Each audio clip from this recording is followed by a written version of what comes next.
Hey guys, welcome to my channel. In this video, I'm going to show you how you can bypass FRP on Infinix phones which are running on latest security.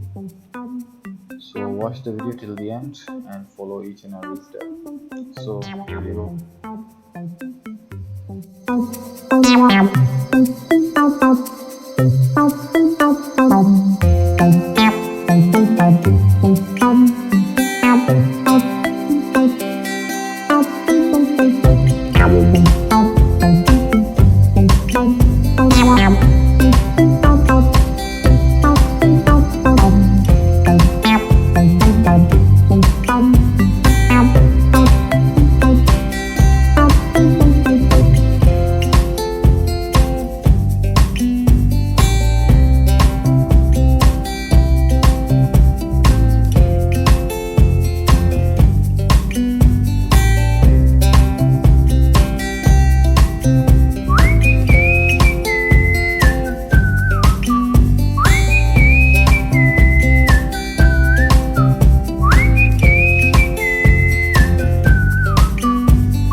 So guys, there you can see the FRP is successfully bypassed on this phone.